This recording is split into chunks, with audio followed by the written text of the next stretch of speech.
Sinasabi nila na milyon-milyon sila buong mundo. Pero nasaan ang milyones nila nung isang gabi?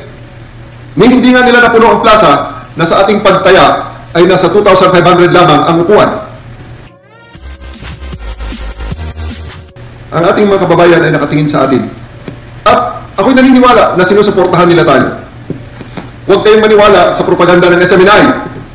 Sila-sila lang ang nag-uusap dyan kasama ang iilang trolls na nakikinabang din sa pananamantala ni Apollo Kibuloy. Sinasabi nila na milyon-milyon sila buong mundo. Pero nasaan ang milyones nila nung isang gabi? Hindi nga nila napuno ang plaza na sa ating pagtaya ay nasa 2,500 lamang ang upuan. This is despite na nalaman natin na sila ay naghakot pa ng mga tao galing Bukidnon at Surigao para umattend sa kanilang event. Kahit sa live broadcast nila, ito ay hindi may pagkaila. Ang peak views ay 1,700 lamang ang nanood sa kanila sa buong mundo. Kung buong mundo man ang pinanggalingan ng 1,700 na ito, wala ang 8 milyon. Ikumpara nyo sa mga comments ng ating mga kababayan sa mga shows ng mainstream media, overwhelming ang suporta na ating natatanggap. Sapagkat nararamdaman natin na nasa likod natin sila. Gusto nilang magtagumpay tayo. Gusto nila ng hustisya na naaayon sa proseso ng batas at korte at hindi sa labas nito or extrajudicially. Naiintindihan ng ating mga kababayan na nais nila na makamit ang tunay na hustisya. Hustisyang kailangan nating magpasakop lahat. At ito ay pinapatakbo ng ating mga korte. At ang unang hakbang para masimulan ang hustisyang ito ay ang pagrespeto sa warrant of arrest sa pamamagitan ng mapayapang pagsuko. Tapos na ang panahong hinahanap natin ang hustisya sa kalsada. Nakita na natin ang pait na idinulot nito sa ating mga kababayan na hindi man lang nabigyan ng pagkakataong idepensa ang mga sarili nila, lalong-lalo na sa kanilang pamilya. Hindi tayo ang pulis na kinakatakutan ng mga tao. Tayo ang pulis na pinaniwalaan ng mga tao. Narito tayo para protektahan ang lahat. Siguraduhin na patas ang batas at ipakita na walang nakahihigit sa batas. Hindi lang ito tungkol sa pagsiserve ng warrant of arrest sa isang tao. Tungkol ito sa pagpapakita sa bawat Pilipino na ang kanilang pulis ay naririto para sa kanila upang protektahan sila at gawin ang tama. At bilang panghuli, uulitin ko sa inyong lahat, ginagawa natin ang trabaho natin, nasa panig tayo ng batas. Kung sa hinaharap, magreklamo man si Apollo Kibuloy laban sa atin, iisa ang depensa. Tayong lahat ay ginagawa lamang ang trabaho natin. At higit sa lahat para sa inyo. Lahat kayo ay sumunod lamang sa utos ko. Bilang Regional Director, ako at ako lamang ang responsable sa lahat ng ito. I am taking full responsibility in everything and anything that you do. Kilala ako ng mga taong nakasama ko na noon. Hindi ako nang iiwan ng tao. I don't throw my people under the bus to save my own skin. May isang enkwentro ako noon sa Fairview, Quezon City, tanghaling tapat, December 14, 2005. 4 ang namatay sa isang 300 square meters na lote at 16 ang inaresto namin. Nag-file ng harassment case at natapos lamang ito ng 2017 or after 12 years. Pero lahat kami ay exonerated at na-promote din. Kaya magpakatatag tayo. Humugot tayo ng lakas sa kaalaman na mahalaga ang ginagawa natin. Tayo ay gumagawa ng magandang ehemplo para sa lahat. Kapag nahuli natin ang taong ito at mahuhuli natin siya, malalaman ng bawat Pilipino na pwede silang magtiwala sa ating na gawin ang nararapat. Magpatuloy tayo. Pagmalaki natin ang ating ginagawa at tapusin natin ito at ipakita sa mundo kung ano ang ibig sabihin ng pagiging pulis para sa Pilipino. We're almost there. Gawin natin ito ng sama-sama.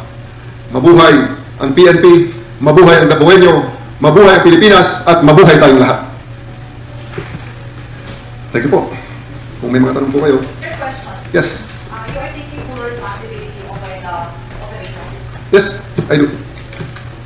Why do you declare this now? Hindi naman kailang i-declare pa rin. At the very start, nire-reiterate ko lang. I am reiterating what is the fact in the very beginning, that I take all responsibility for all this action. Pero ano po yung nangyayari? Day 11 na ngayon. What happened since day 1 po? Nakita niyo naman siguro ang pinakamagandang documentation dyan, yung mismong SMNI Live. Pati ang mga propaganda nila, tingnan nyo. Makikita nyo, until kahapon, meron tayong pinasok na isang building sapagkat meron tayong nakita na information na na-receive na may kwarto si Apollo Kibuloy doon na pwede niyang pagtaguan. Positive, nandun ang kwarto, wala lang ang tao. Kwarto na napakaganda, base sa mga gamit na nandun, ay kwarto na isang lalaki na tumutugma sa pangangatawan at size ng mga sapatos at mga gamit ni Apollo Kibuloy na napaliligiran ng iba pang mga maliliit na kwarto ng mga babae naman, base naman sa mga nakita nating mga gamit. So, wala nga rin naman ang mga babae. At meron tayong nakita ron na isang seksyon na ngayon ay ating namang itino-coordinate sa ating tamang ahensya. May mga minor tayong nakita. Alas 6 kahapon, umiikot tayo. Ang sabi ng mga tao doon, tulog. Na hindi naman kapanipaniwala. Bago kami nakapasok doon, mga 30 minutes na kami inantala nitong mga taga-KOJC. Bago kami makapasok, may dala akong 60 na mga babae na mga magsisearch. Kasi yun ang kanilang yun ang kanilang request na babae lang makapasok. Kasi halos lahat ng building dyan, ang mga nakatira ay babae. Si Apollo Kibuloy lang ang bukod tanging nakatira sa gitna ng mga babaeng ito. Totoo yan. So, kahapon nakita natin may mga bata, minor, 10 to 15 years old, mga tulog. Sabi, tulog ha, o nagtutulog-tulugan. Hindi na natin nasigurado dahil ayaw nilang papasukin ang camera, ayaw na papasukin ang video, which we respected. At doon sa 16 na tao ng mga babaeng pulis na aking dinala para sana maglughog doon sa kwarto, sa building na yon, 10 lang ang kanilang pinayagan. Again, on their terms. So ngayon, hindi ko kino-consider na search na ang building na yun. I'm making a report na ito ay na-search natin on their own terms. Kaya hindi talaga makikita at hindi kami satisfied sa resulta nun. Kaya huwag lang kami sisihin kung babalikan namin at isi-search namin on our terms. Before this operation, lahat naman ng search na sinasabi ng certification ng mga naunang mga agencies at iba-ibang mga agencies na pumunta sa kanila na gusto ko na ipakita sa akin. All those searches are made on their own terms. On the terms of the wanted person. So, paano yun? It is only now that we are asserting some of our terms na hanggang ngayon ay napakarami pa rin balakid on their terms pa rin. Okay? So, uulitin natin yan hanggang sa tayo satisfied na talagang wala si Apollo Kibuloy. At totoo nga ang sinasabi nila na hindi nila alam kung paano kontakin yung tao. Pero sa ngayon, huwag tayo ma-sidetrack. Sinasabi ko sa aking mga tao, huwag tayo ma-sidetrack sa tunay na issue rito. Tayo ay nag-i-implement ng warrant of arrest sa isang taong nagtatago. General, clarify ko lang. Ano pong building po yung maraming kwarto? At ilang kwarto dapat ang i-search nito? Hindi ko na muna, in their defense, kasi tatamaan sila na kaplastikan ng kanilang ginagawa doon. Dahil learning institution yun eh. Pag pinangalanan ko ang pangalan nila, they challenge me, I'll take the name, I'll broadcast the name para makita kung anong klaseng edukasyon na kanilang ibinibigay sa lugar na yun. Ilang po kwarto dapat ang i-search, General? Napakarami, hindi nga namin, dahil 10 lang ang pinapasok nila, hindi namin matapos-tapos ang pagbibilang, ang pagdo-document, may harassment pa ng kanilang mga cameraman, may harassment pa ng kanilang mga abogado.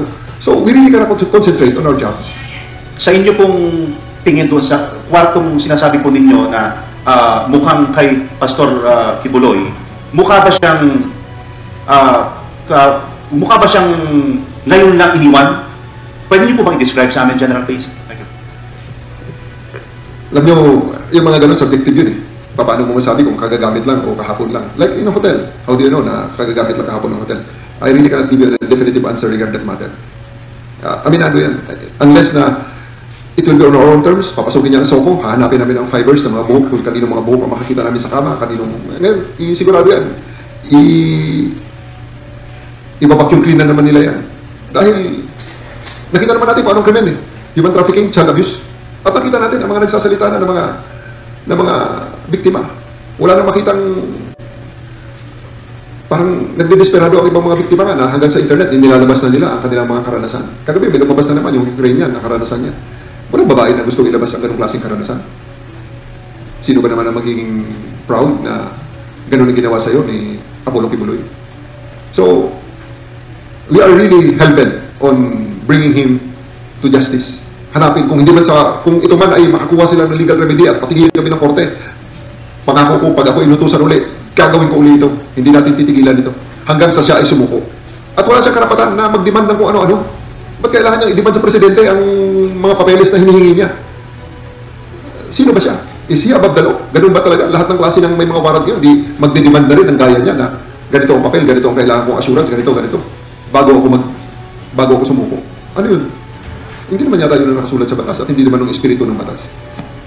General, sa press con po na isinagawa ni Attorney Torion a few days ago, sabi po niya na pagtapos po nito ay i-hunt down po daw niya kayo at hindi daw niya kayo patutulugin sa mga kasong isasampa laban sa inyo. Hanggang sa inyo pong pagretiro, would you react to that, sir? Bring it on! Hindi ako gaya ng kanyang boss na magtatago. Haharapin ko siya kung makulong ako, di makulong. Di ba? Bakit? Hindi na naman ako ng first time na nagka-warrant yun ah. Tingnan yung record ko, may warrant ako dati, nagpiyansa ako. Piyansa! Harapin mo sa korte. Oh, ano ngayon? Exonerated ako. General ako. Di ba? Major ako nung nagka-warrant ako.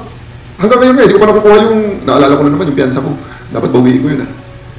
Hanggang ngayon, hindi ko pa nakukuha, 2,000. Maliit na kaso, pero di ba? Hindi ako kaya ng boss niya na magtatago at magsisisigaw, maghahanap ng hustisya sa kalsada. Mali yun. Kahit kaabogado niya tao eh. Di ba? Kahit sinong abogado yan, tatawanan siya niyan. Si Noli de Castro nga eh, di ba?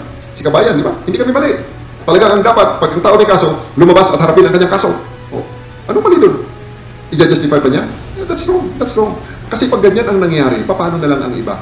E di pag nagkawaran, e di magtago na rin at pagkatapos ay magde-demand ng kung ano-ano. General, specific pa yung mga search para doon sa mga rules at yung mga DDD. Diyan ba yung specify yung mga search warrant na natin sa court? Boss, walang search warrant dito. Ang search warrant ay para sa bagay at kontrabando. Wala kaming sinasabi na may kontrabando sa loob ng COGC. Wala kaming sinasabi na may baril dyan. Wala kaming sinasabi na may droga dyan. Wala kaming sinasabi na may dapat kaming search warrant dyan at kumpiskahin namin. Yun ang search warrant. Ang meron kami ay warrant of arrest na ang sinasabi ng korte, utos sa amin yun, dalhin nyo si Apollo Kibuloy at ang 5 pa dito sa korte ko para managot sa sala ganito. That is Pasig RTC 159. Doon sa nakikita namin ngayon, paano po kayo sa archive na sinasabi na sa mga rules na rin? About sa digging na yan, allegation ni Atty. Torion yan, let him prove that. Wala akong sinasabi muna dyan sa mga bagay na yan, sapagkat yan ay allegation nila. Let them prove it. Yan ang gusto nila. Di, sige, let them prove it also. Pero may photos and videos din. Ilabas nila yung nagbigay ng photo at ipakita niya rin ang, alam niya ang batas paano dyan. Ilabas niya yung taong nagbigay at bigyan niya rin ng sworn statement. Kasi kaya kong gawin yan sa loob ng Photoshop. For clarification, so sir, no excavation, no digging Hindi ko inside. sinasabi ang kung ano man yan regarding sa diggings na yan dahil yan ay nilabas ni Atty. Torion. Let him prove it. Di ba? In the same manner na gusto niya i-prove namin yung guilt at kung ano pa man ni Apollo Kibuloy bago niya i-surrender sa batas yung kliyente niya. Yung na-mention nyo before, sir, na underground facility, ano yung mga efforts to locate that? Wala bang excavation? Hanggang ngayon, meron tayong mga technical people na ginagamit yan. Because, yung mga technical natin na mga ginagamit, hindi naman yan para lang sa bagay na yan eh. And those are reliable instruments na, according sa mga operators nga, ay nagamit nila hanggang sa ibang bansa nung nagbigay ang Pilipinas ng suporta sa mga nasalanta ng mga massive earthquake. Kaya, they are very, very confident sa capability at mga results na ibinibigay sa kanila ng mga instrumento nila. Ano nagpapahirap, sir, na malocate yung entrance na sinasabi ng underground facility? Unang-una talagang only half of the things that we want to do, less than half of the things that we want to do, we actually do. Ibig sabihin, ang search na ito ay always done on the terms of COJC. Kasi nga, ayaw nating we work within those challenges. Ayaw naman namin persahin na talaga ng talaga. Kaya kahapon pinilit ko na lang talaga yung Emerald Gate na sinasabi nila, nabuksan talaga. Just to dispel, ano ba ang nakalagay sa kanilang TPO? Ang allegation nila na pinipigilan namin silang pumasok sa kanilang compound. Anong totoo? Sila ang pumipigil. Doon sa unang gate na ginagamit namin, dati open yun. Napakawawa ng hiya. Sinarado ang gate. Nilagyan ng X-ray scanner. Pinadaan kami sa napakaliit na lagusan. At pagkatapos, hinihingian na kung ano-ano. Bakit? Sila na ba ang otoridad ngayon? Kahit na sila ay private, maliwanag right at the very start na ito ay papasok ang pulis para hanapin ang tinatago nilang fugitive na boss nila na walang lakas ng loob para harapin ang kasong sinasabi nilang napakahina. Kung tanongin mo si Atty. Torion, ang sasabihin at ng mga abogado, sasabihin lang, napakahina naman yan, matagal nang dismiss yan. Eh, dismiss pala eh. Pati hindi kayo lumabas at sabihin sa judge yan. Ibig sabihin, mali ang judge. Di ba? Kaya, ano lang tayo, huwag tayong ma-sidetrack sa main issue na ang lahat ng ito ay nangyayari dahil sa paghahanap kay Apollo Kibuloy. Next, Kulina. Since last week, sir, may mga umaaligid ito na alleged US aircraft. Tumutulong ba ang US sa operasyon na ito, lalo na wanted din si Pastor Kibuloy doon sa Amerika? Yan, panibagong mga Di ba? Again, allegations. Let them prove it. They make that kind of preposterous claims. Lahat na lang eh. Di ba? Like the claim of their boss na siya ang anak ng Diyos dito sa lupa. Eh, anak pala siya ng Diyos eh. Ba't hindi niya harapin ang lahat ng kanyang mga accusers? Ang nabasa ko kasi anak ng Diyos, hindi tumakbo. Di ba? Ang nabasa kong libro na merong istorya ng anak ng Diyos, hindi tumakbo, nagpapako sa krus. Sir, Next, Colina, Kukaya, Mindanao News. good morning, sir. Sir, Antonio Colina from Mindanao News. Sir, on day 1, you said na you are 100% certain that Kibuloy is still inside the OJC compound. Now that it's day 11, sir, you're still confident na nandyan pa siya? Hanggang ngayon, naniniwala kami na nandyan siya, tinatawanan kami. Sige lang, there's always time for everything. At darating, sabi ko nga kanina, mahuhuli rin natin yan. Mahuhuli natin yan, just a matter of time. Sir, balik lang ako doon sa question on excavation. May ginagawang drilling activities or excavation ba sa basement ng JMC? That is the allegation of Atty. Torion, let him prove it. But on the part of PRO, sir, can you categorically say that there is no drilling activity? Basta sa akin lang dyan, let Atty. Torion prove the things that he is saying in the media. I just don't want to dignify all those things. James of GMA, sir. Sir, just this morning, nagpalabas yung Davao City Council ng resolution requesting the PNP to uphold the rule of law in implementing the warrant of arrest, the continuing implementation. Your comment on that, sir? Yeah, we welcome those. We welcome this resolution of the Davao City Council because lahat tayo ang gusto natin is uphold the rule of law.